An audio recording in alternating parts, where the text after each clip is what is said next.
Hi everyone, welcome to my channel. If you are new, my name is Valerie. I live in southern Florida and I really love gardening, so that's what I'm up to this morning. And I recently rescued this dragon fruit. This is a natural mystic dragon fruit. It's a hybrid between the dragon fruit with the white flesh on the inside and the dragon fruit with the red or pinkish. So when I researched it, it said this one will be pink. The fruits will be pink on the inside, which I didn't really care. I just needed something, another fruit-bearing cactus. And I wanted one really for this fence cover. I've had this fence for a while. I just took out some of the stumps from the trees that were covering it before, and I wanted some cacti on it. So going to do that today. That's my project for today, with this dragon fruit cactus. And dragon fruit is great, I think, for this fence, especially because it needs support anyway, and I think it'll cover it up pretty nicely and also give me something to eat, which is great. Before I get into replanting this, I did want to talk a little bit about the characteristics of a dragon fruit, because there are a lot of other cacti that look very similar. One of the cacti that I've made a bunch of videos about, the barbed wire cactus, or the Acanthocereus, that I have a big one out in my front, a whole bunch of little ones. It does look similar, but it doesn't have quite these wavy ribs that the dragon fruit has. So that's kind of a tell for the dragon fruit, whether it is a mature one like this one, or even on the babies. Let's see if you can see it a little bit better. You can kind of see that wavy pattern a little bit starting on some of the babies. I wanted to pull some babies just to show you. So yeah, you could see those. They also have much thinner spines than some of the other cacti, and they're soft. Like, I can do this without stabbing myself. My barbed wire cactus, just like the name says, kind of feels like you're touching, barbed wire. You're touching very sharp thorns. So on the baby versions of it, I couldn't rub my hand down it like I can on a dragon fruit. But you can tell that the thorns on the babies are a little bit smaller than they are on the mature plant. Let me see if I can do a little bit of a close-up there for you so you can see. So yeah, they're there.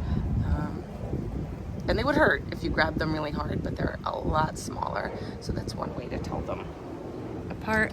And another one that gets confused very often with the dragon fruit is the dogtail cactus. But these ones have much longer spines, also very soft, even softer than the dragon fruit. Like, I can do this and it feels like hair rather than spines. These tend to stay skinny, and even though they can have 3 sections or 3 ribs, I have more often seen them have, what do these have, 4 or 5? 1, 2, 3, 4 on some of them, and yeah, 5 on some of them. So they do have more. Dragon fruit tend to have 3. They can have 4 or 5, but most often I see them with 3. Actually, I'll put them both up so you can see a comparison together. You can see that they are longer on the babies, but they don't really compare to this dogtail on the right here. And these ones both have 3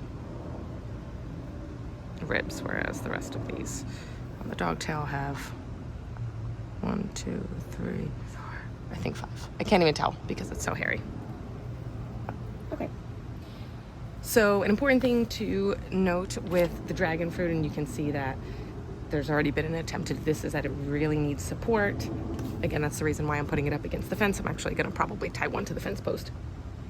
I'm going to use this for something else because I have plenty of philodendron that actually need a trellis. So that's part of the reason why I bought this one too, as opposed to another one that was kind of spilling out all over the place. So that's what we're going to do. And I'll probably speed this up so you don't have to watch all parts of it.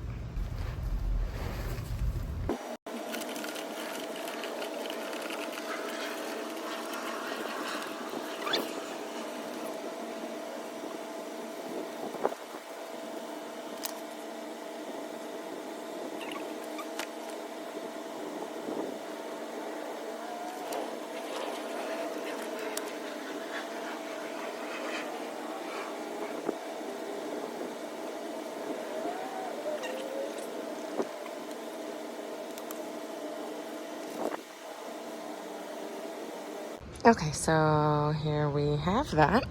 I did attach it with some of the leftover string, especially the parts that were hanging down. And I have, again, the fence post here, and it should grow nicely up the fence post. What you'll also notice is that they will grow these aerial roots, and these will attach themselves onto the fence as they grow up, and again, it'll give it great support as it goes. So I am pretty excited about this. This one I didn't even really need to attach because I could kind of just loop it through, and I'm gonna see what happens with this. I may just cut this off here, reroot it. They root really quickly too. You can root it in water or you can root it in soil. I'll probably just pop these in soil because they root so easily, and once the little babies also grow up, I will get them in the soil over here too. And hopefully at some point, I'll have a fence of dragon fruit. Oh, that was helpful. Thank you. Subscribe to learn more with us.